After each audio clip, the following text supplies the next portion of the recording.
Hello everyone, welcome back to Ninja Prep. This is Kapil Goyal, your educator and mentor for PG Physics. तो UKPSC polytechnic lecturer 2024 के लिए जो UPPSC polytechnic lecturer के मैं question आपको solve करवा रहा हूं, उसका पार्ट नंबर है 6।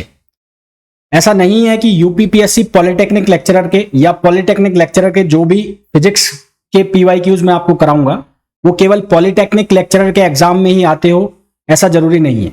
क्योंकि फिजिक्स का पेपर तो फिजिक्स का पेपर ही है, चाहे वो पॉलिटेक्निक लेक्चरर के एग्जाम में पूछा जा रहा हो, चाहे वो असिस्टेंट प्रोफेसर के एग्जाम में पूछा जा रहा हो, और चाहे फिर वो कॉलेज लेक्चरर के एग्जाम में पूछा जा रहा हो।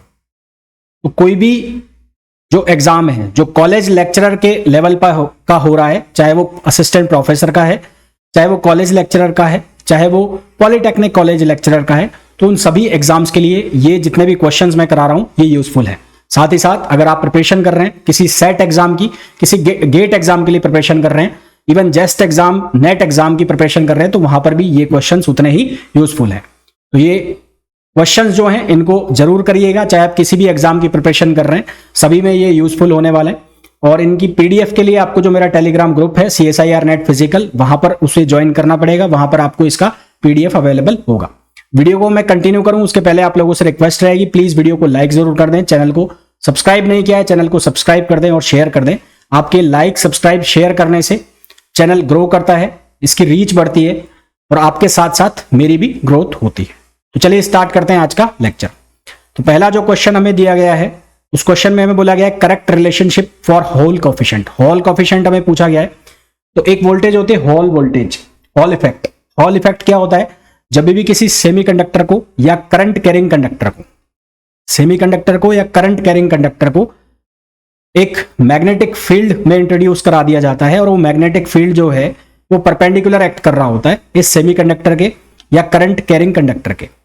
तो वो परपेंडिकुलर मैग्नेटिक फील्ड को जब इस सेमीकंडक्टर के साथ इंट्रोड्यूस कराया जाता है तो एक वोल्टेज जनरेट होता है। ये वोल्टेज करंट कैरिंग पाथ के परपेंडिकुलर होता है, करंट कैरिंग पाथ के वोल्टेज परपेंडिकुलर होता है और इस इफेक्ट को हम कहते हैं हॉल इफेक्ट। और ये जो वोल्टेज जनरेट होता है इसको हम कहते हैं हॉल इफेक्ट, हॉल वोल्टेज।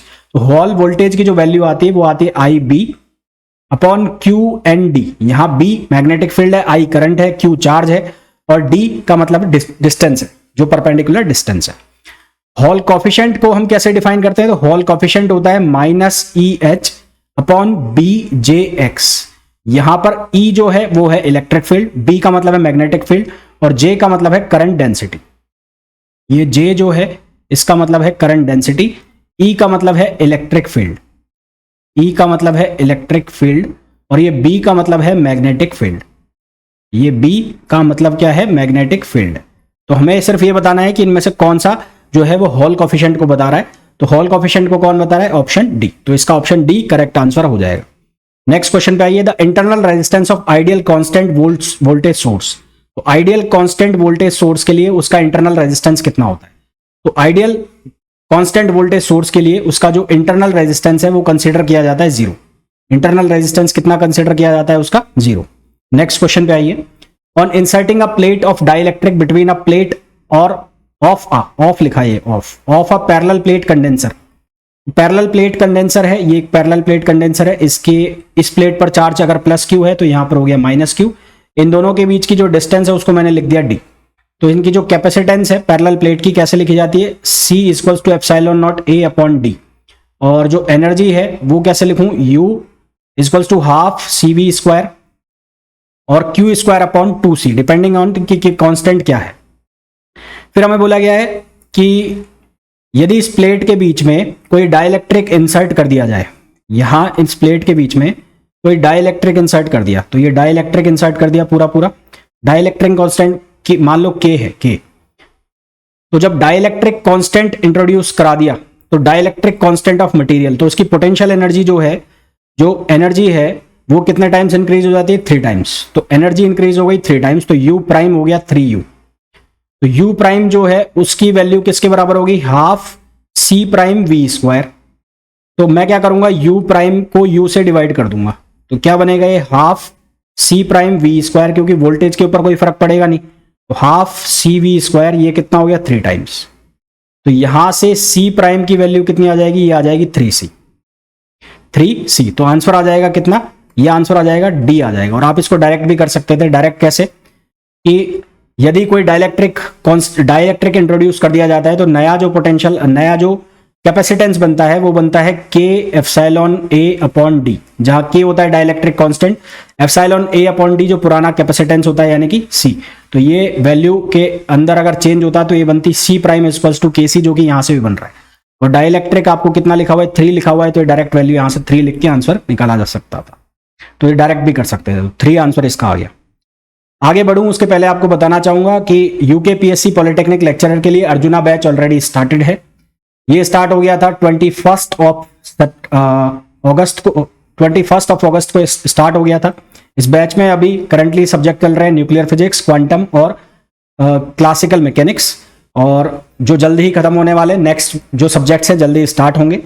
तो यदि आप लोग प्रिपरेशन कर रहे हैं तो अभी इस बैच का जो प्राइस है वो रिड्यूस हो गया है, और प्राइस इसका हो गया है 6100 रुपीज, यानी कि 15% इसमें लेस चल रहा है।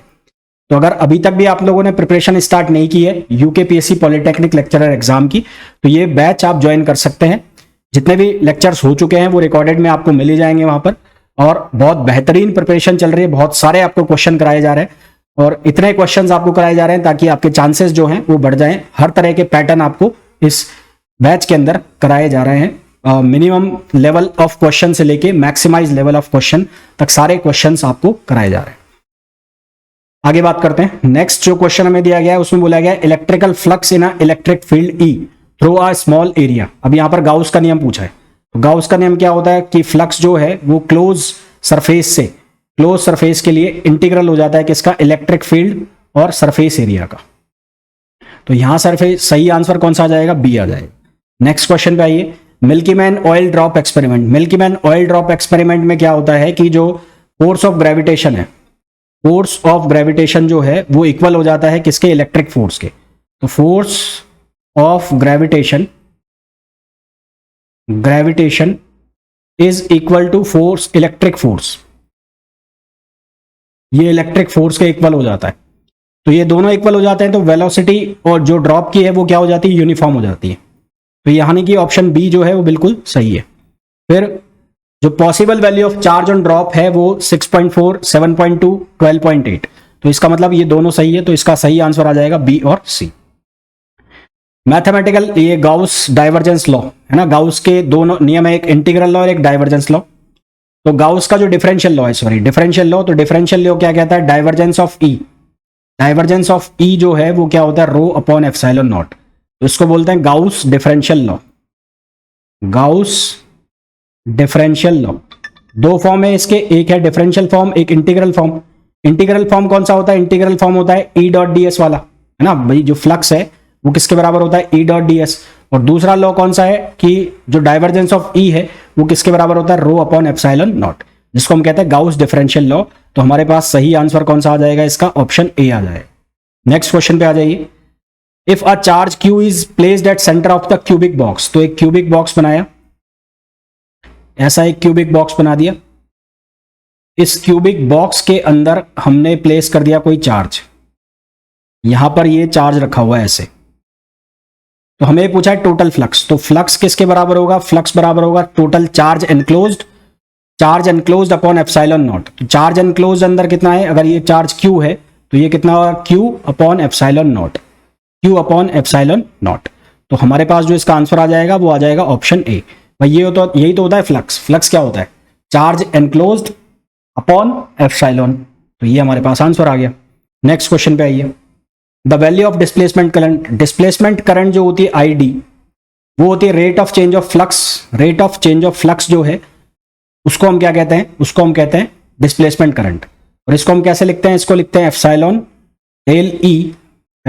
Del E upon del t. इसको हम क्या लिखते हैं, डिस्प्लेसमेंट करंट। तो हमारे पास यहां पर सही आंसर कौन सा आ जाएगा, सही आंसर आ जाएगा ऑप्शन डी। तो ऑप्शन डी इसका करेक्ट आंसर आ जाएगा।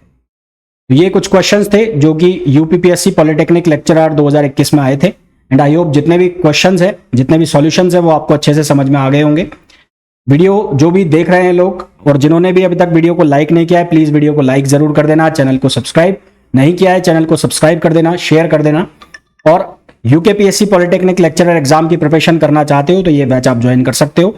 अदरवाइज फ्यूचर में जो बैच स्टार्ट होंगे, जो प्रैक्टिस क्वेश्चन बैच स्टार्ट होंगे, चाहे वो सेट एग्जाम के लिए हो, चाहे वो गेट एग्जाम के लिए हो, और चाहे वो UPPSC polytechnic UKPSC polytechnic lecturer exam के लिए जो प्रैक्टिस क्वेश्चन बैच में स्टार्ट होगा, अभी रिसेंट अक्टूबर में ही वो स्टार्ट होने वाले हैं। तो उनके नोटिफिकेशन के लिए भी आप जो चैनल है उसको सब्सक्राइब करें ही करें। साथ ही साथ जो मेरा ऐप है Ninja Prep by Kapil sir, Ninja Prep by Kapil sir, इसे भी आप डाउनलोड कर लें। Ninja Prep by Kapil sir, इसे भी आप डाउनलोड कर लें, ताकि कोई भी मैं बैच स्टार्ट करूं, चाहे वो प्रैक्टिस क्वेश्चन के बैच हों, चाहे कोई भी असिस्टेंट प्रोफेसर एग्जाम के बैच हों, चाहे सेट एग्जाम के बैच हों, तो उसका नोटिफिकेशन आपको प्रॉपरली मिलता रहे। तो मिलते हैं नेक्स्ट वीडियो में। Till then, thank you, bye bye.